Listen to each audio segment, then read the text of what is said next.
Hello students. तो आज की वीडियो में हम बात करने जा रहे हैं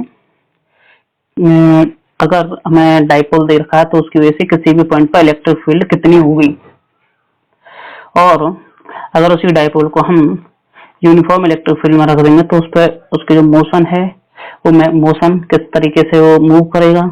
और लास्ट में हम बात करेंगे electric field due to ring, मतलब हमारे पास एक रिंग दी गई है, उस पर चार्ज है, यूनिफॉर्मली डिस्ट्रीब्यूटेड है वो चार्ज, उसकी वजह से उसके एक्सियल पॉइंट पे इलेक्ट्रिक फील्ड की वैल्यू कितनी हो जाएगी। तो स्टार्ट करते हैं हम सबसे पहले। इलेक्ट्रिक फील्ड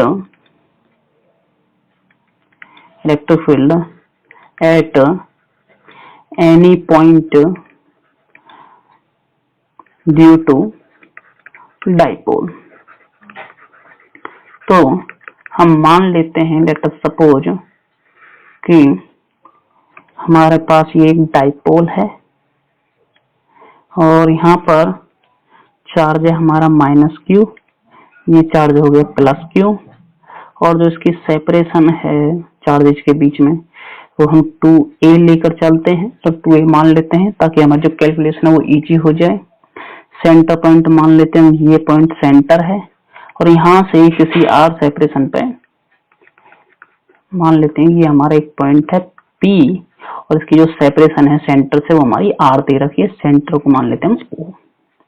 अब इसके बाद जो ये एंगल दे रखा है, जो मतलब ये लाइन जो हमारे सेंटर को और पॉइंट P को मिलाने वाली है, वो डाइपोल के साथ एंगल बनाती है थीटा। अब अगर हमें इलेक्ट्रिक फील्ड निकालनी है तो उसका एक तरीका ये है कि हम पहले -q की वजह से इलेक्ट्रिक फील्ड निकालें, q की वजह से निकालें, फिर उसको वहाँ पे वेक्टर के अकॉर्डिंगली हम उसे ऐड करें। लेकिन उतना सब करेंगे तो उसमें बहुत ज्यादा एक कैलकुलेशन बहुत ज्यादा हो जाएगी, उसकी वैल्यू वो हमें मतलब फाइनल रिजल्ट देगा या नहीं देगा वो भी डिपेंड करता है। तो हम क्या करते हैं जनरली, जो हमारा इलेक्ट्रिक डाइपोल है, इलेक्ट्रिक डाइपोल की जो डायरेक्शन है वो हो जाएगी -q से +q की तरफ होती है, तो डायरेक्शन हो गई राइट डायरेक्शन में। अब हम इसी को दो कंपोनेंट में ब्रेक कर लेते हैं, और दो कंपोनेंट में ब्रेक इस तरीके से करते हैं कि जो हमारा एक कंपोनेंट होता है वो तो इस लाइन के अलोंग हो जाता है अपवर्ड, ये हो जाएगा हमारा p cos थीटा, और एक हो जाता है इसके परपेंडिकुलर डायरेक्शन में, मतलब कि ये वाली डायरेक्शन। और इस वाली डायरेक्शन में जो कंपोनेंट होता है हमारा, तो ये कंपोनेंट होगा, ये हो जाएगा हमारा p sin थीटा। अब इसके बाद हमें पता है कि अगर हम p जो cos थीटा वाला कंपोनेंट है इसके लिए हम देखें तो जो ये वाली लाइन है जिसके अलोंग ये पॉइंट p लाई कर रहा है, ये हमारी एक एक्सियल लाइन की तरह काम करेगा, और इसकी वजह से हम p cos थीटा की वजह से हम इलेक्ट्रिक फील्ड E1 मान लेते हैं, और जो साइन थीटा है इसके लिए इक्वेटोरियल पॉइंट की तरह काम करेगा, तो इसकी वजह से इलेक्ट्रिक फील्ड E2 मान लेते हैं। अगर हम निकालें तो हम लिख सकते हैं कि E1 की जो वैल्यू होगी वो हमारी K2, और जो हमारा यहाँ डाइपोल मोमेंट है जो हम यूज कर रहे हैं वो हमारा p cos थीटा है, तो यहाँ पे p cos थीटा लिख देंगे, ना कि p लिखेंगे अपॉन में RQ। ये हम ऑलरेडी एज्यूम कर रहे हैं कि जो हमारी सेपरेशन है वो हमारी बहुत बहुत ज्यादा है ए के कंपैरिजन में। अगर ए के कंपैरिजन में हमारी जो आर है अगर ज्यादा नहीं होगी तो जो हमारा फॉर्मूला है इसमें ए भी आएगा, लेकिन हम ये बात ऑलरेडी एज्यूम कर रहे हैं ताकि हमारी जो कैलकुलेशन है वो इजी हो जाए। तो ये हमारा E1 हो गया, और ये हमारा E2 अगर हम देखें तो ये हो जाएगा हमारा KP sin theta divided by RQ। तो ये हमारा E1 हो गया, E2 हो गया। और हम बात करें अगर हम इस पॉइंट P पर, तो जो हमारी E1 डायरेक्ट है वो तो हो जाएगी इस डायरेक्शन में, और E2 हो जाएगी इसके परपेंडिकुलर डायरेक्शन में, और ये एक दूसरे पे परपेंडिकुलर हैं। तो हमें पता है कि इलेक्ट्रिक फील्ड वेक्टर क्वांटिटी होती है, तो इसका रिजल्टेंट आएगा वो हमें वेक्टर के हिसाब से निकालना पड़ेगा। तो जब हम रिजल्टेंट निकालेंगे अगर दो वेक्टर क्वांटिटी परपेंडिकुलर होती है, जो सिंपल रिजल्टेंट आता है वो होता है हमारा सिंपली √a² + b², मतलब a हमारी पहली फिजिकल क्वांटिटी, b हमारी होती है दूसरी फिजिकल क्वांटिटी। तो यहाँ पे हो जाएगा E1² + E2²। और अगर हम इसको आगे वैल्यू पुट करने से पहले अगर हम कॉमन वैल्यू अगर देखें तो दोनों में जो कॉमन होगा वो होगा K P और RQ, KP RQ। तो ये हमारा दोनों में कॉमन है, इसको हम बाहर निकाल लेते हैं क्योंकि इसका भी स्क्वायर होगा, स्क्वायर से बाहर निकालेंगे तो सिंपल वैल्यू आ जाएगी। तो बाहर इसकी वैल्यू आ जाएगी हमारी के पी ओवर आर क्यू और स्क्वायर रूट हमारा बचा रहेगा। जब हम 2 cos थीटा का स्क्वायर करेंगे तो हो जाएगा 4 cos स्क्वायर थीटा और साइन का हो जाएगा साइन स्क्वायर थीटा। अब इसके बाद हम क्या करते हैं कि जो हमारी ये cos स्क्वायर थीटा है ये 4 है, अगर यहाँ से हम एक cos स्क्वायर निकाल के साइन स्क्वायर के साथ ऐड कर दें तो हमारे 3 बचेगा। और सिंपली मैं क्या करने जा रहा हूँ वो मैं यहाँ लिख देता हूँ कि हमारा जो 4 cos स्क्वायर थीटा है प्लस में साइन स्क्वायर थीटा है, इसको मैं लिखना चाहूँ तो लिख सकता हूँ 3 cos square theta plus cos square theta plus sine square theta. और जो साइन स्क्वायर cos स्क्वायर होता है इसकी वैल्यू कुछ नहीं बल्कि 1 होती है, तो इसका मतलब ये बचेगा 3 cos स्क्वायर थीटा प्लस 1। तो ऐसा मैं लिख सकता हूँ इसकी जगह। तो जो मेरी वैल्यू निकल के आएगी इलेक्ट्रिक फील्ड की फाइनली वो हो जाएगी हमारी के पी अपॉन आर क्यूब और with in bracket it will be 3 cos square theta plus 1। तो ये वैल्यू निकल के आ गई है। अब हमें इलेक्ट्रिक फील्ड मिल चुकी है। इसके अलावा हमें जो निकालना है वो है कि जो हमारी इलेक्ट्रिक फील्ड निकल के आई है इसकी डायरेक्शन क्या होगी, या फिर एक तरीके से हम बात करें कि जो हमारी ये वाली लाइन है यहाँ पे, तो जो ये यहाँ पे ऐसे काम करेगी तो मतलब कुछ ऐसे निकल के आएगी। तो मैं इस फिगर को थोड़ा अलग कर देता हूँ, यहाँ पे नीचे बना देता हूँ कि एक तो हमारी ऐसे है, ये हमारी E1 है और इसके परपेंडिकुलर हमारी E2 हो गई और दोनों का रिजल्टेंट कुछ इस तरीके से निकल के आएगा, ये हमारा E हो गया। अब बात ये आती है कि जो ये एंगल बनाएगी अल्फा, अगर हम इसकी वैल्यू निकालना चाहें तो कितनी आएगी। तो इसके लिए आपको कुछ नहीं करना है, सिंपली निकालना है tan अल्फा और tan अल्फा की जो वैल्यू होगी यहाँ पर हो जाएगी E2 डिवाइडेड बाई E1। और E2 और E1 की अगर हम वैल्यू डिवाइड करें तो यहाँ पे हमें पता है 2 है cos थीटा, ऊपर बचेगा हमारा sin थीटा, ये kp अपॉन r क्यूब तो हमारा कॉमन है तो कैंसिल हो जाएगा। तो मतलब हमारा ऊपर बचेगा सिंपली sin थीटा और नीचे बचेगा 2 cos थीटा। तो हमारी जो वैल्यू आएगी वो हो जाएगी 1/2 tan थीटा। तो अब यहाँ पे एक चीज देखने वाली बात ये है कि अगर हमें tan अल्फा निकालना है तो उसके लिए अगर हमें अल्फा निकालना तो उसके लिए आपको थीटा की रिक्वायरमेंट है आपको, और किसी वैल्यू की कोई रिक्वायरमेंट नहीं है। और ये थीटा अगर आपको पता है तो अल्फा आप इजीली निकाल सकते हैं। तो आई होप कि इतना आप लोगों को समझ में आया होगा। इसके बाद भी अगर आपको कोई डाउट रह जाता है तो कमेंट बॉक्स में जरूर लिखें। तो नेक्स्ट हम बात करते हैं कि इलेक्ट्रिक फील्ड अगर हमारा उसको बता देते हैं, डाइपोल को अगर हम इलेक्ट्रिक फील्ड में रख दें तो क्या होगा।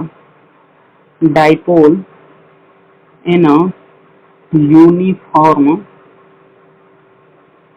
इलेक्ट्रिक फील्ड, अगर हम इसे यूनिफॉर्म इलेक्ट्रिक फील्ड में रख दें तो जो डाइपोल की मोशन है वो कैसे हो जाएगी। तो मान लेते हैं कि ये हमारा इलेक्ट्रिक फील्ड है, इस डायरेक्शन में इलेक्ट्रिक फील्ड हमें दी गई है इस तरीके से, और इसको रिप्रेजेंट कर देते हैं ई वेक्टर से।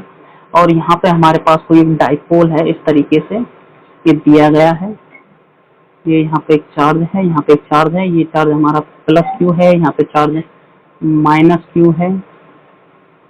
और इसके साथ साथ हमें ये बताया गया है कि जो ये एंगल बना रहा है डाइपोल इलेक्ट्रिक फील्ड के साथ वो हमारा थीटा है। तो हम बात करें तो अगर हम देखें तो हम सिंपली कह सकते हैं कि जो हमारे चार्ज क्यू है इस पर जो फोर्स लगेगा आगे की तरफ वो हो जाएगा हमारा क्यू ई, और जो ये माइनस क्यू है इस पर जो फोर्स लगेगा वो पीछे की तरफ लगेगा वो हो जाएगा हमारा क्यू ई। यहाँ पे एक बात याद रखने वाली बात ये है कि मैंने बता दिया है कि डायरेक्ट जो फोर्स है वो बैकवर्ड डायरेक्शन में लग रहा है तो मैं माइनस साइन यूज नहीं करूंगा। तो मतलब एक फोर्स आगे की तरफ लग रहा है, एक फोर्स पीछे की तरफ लग रहा है, तो जो हमारा टोटल फोर्स होगा वो हो जाएगा हमारा Q E minus Q E, क्योंकि एक फॉरवर्ड डायरेक्शन में एक बैकवर्ड में है तो टोटल फोर्स हो जाएगा 0। लेकिन जो हमारा ये फॉरवर्ड डायरेक्शन फोर्स लग रहा है ये कोशिश करेगा कि जो हमारा डाइपोल है वो हमारा कुछ इस तरीके से रोटेट करे, और जो हमारा बैकवर्ड फोर्स लग रहा है वो कोशिश करेगा कि उसको इस डायरेक्शन में रोटेट करे। तो इस तरीके से देखें तो ये एक ही मतलब पर्टिकुलर डायरेक्शन में घुमा देगा डाइपोल को। अगर डाइपोल को घुमाएगा तो इसका मतलब कुछ ना कुछ टॉर्क लगेगा। और जो हमारी टॉर्क की वैल्यू होती है, जो हम निकालते हैं, टॉर्क होती है perpendicular distance between the force into force. अब यहाँ पे जो हम फोर्स यूज करेंगे, ये वाला, ये टोटल फोर्स नहीं है, ये सिंपल केवल एक फोर्स है जो किसी एक चार्ज पार्टिकल पर लग रहा है। ये जो दोनों फोर्स है वो हमारे सेम है, तो उसमें कोई एक फोर्स यूज करना है, उसका मैग्नीट्यूड यूज करना है, साइन हमें यूज नहीं करना है। तो अगर हम इसको निकालें तो यहाँ से एक परपेंडिकुलर ड्रॉप कर दें नीचे की तरफ, इसको पीछे की तरफ अगर हम बढ़ाएं तो ये एंगल राइट एंगल हो जाता है। और इसमें अगर हम निकालें, ये एंगल थीटा है तो ये एंगल भी हमारा थीटा होगा, तो साइन थीटा की वैल्यू हो जाएगी, इसकी लेंथ 2a हम मान के चलते ही हैं, और ये हम मान लेते हैं कि ये x है, तो ये हो जाएगा x अपॉन में 2a, और x की वैल्यू हो जाएगी 2a साइन थीटा।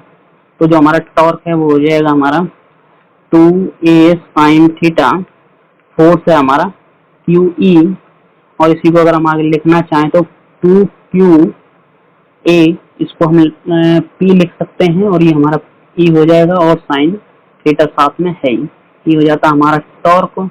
और टॉर्क को अगर हम आगे की तरफ फर्दर अगर वेक्टर फॉर्म में लिखना चाहें तो ये हो जाता है हमारा P वेक्टर क्रॉस में E वेक्टर। इसका मतलब ये है कि अगर वेक्टर फॉर्म दे रखा है तो हम इसे इजीली वहां से टॉर्क वैल्यू निकाल सकते हैं। वेक्टर फॉर्म में यहाँ पे जो हम निकालेंगे उसकी कुछ ना कुछ डायरेक्शन आएगी, और वो इलेक्ट्रिक फील्ड में डाइपोल मोमेंट का जो प्लेन होगा उसके परपेंडिकुलर आएगी। बाकी कैसे आती है ये आप 11th क्लास में पढ़ चुके हैं, अगर नहीं पढ़ा है तो वेक्टर का जो चैप्टर है जो मैंने बनाया हुआ है उसमें आप एक बार पढ़ लें। इसके बाद हम बात करें टॉर्क की अगर मैक्सिमम मिनिमम की बात, तो वो डिपेंड करती है साइन थीटा पे। थीटा अगर हमारा 0 होगा तो वो मिनिमम हो जाएगा, क्योंकि उस केस में साइन 0 की वैल्यू 0 होती है। और थीटा अगर हमारा 90 होगा तो उस केस में टॉर्क मैक्सिमम हो जाएगा। तो डिफरेंट केसेस हैं जिसमें हम ये पता कर सकते हैं कि टॉर्क कब 0 होगा, कब मैक्सिमम होगा। तो इसके बाद हम एक लास्ट टॉपिक है उसको और पढ़ लेते हैं। वीडियो लंबी हो रही है कुछ, तो इसको थोड़ा हम शॉर्ट करने की कोशिश करेंगे।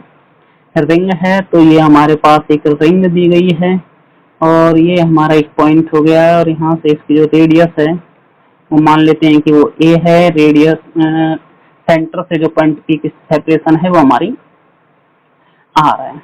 अब जब भी हमारे पास यूनिफॉर्म चार्ज डिस्ट्रीब्यूशन होता है तो यहाँ पर मान लेते हैं एक छोटा सा चार्ज एलिमेंट है ये वाला, इसकी वजह से हम इलेक्ट्रिक फील्ड निकाल लेते हैं इस पॉइंट पे। तो मान लेते हैं कि ये पॉइंट यहाँ पर है, तो जो इसके ये एंगल बना रहा है ये हम मान लेते हैं थीटा है।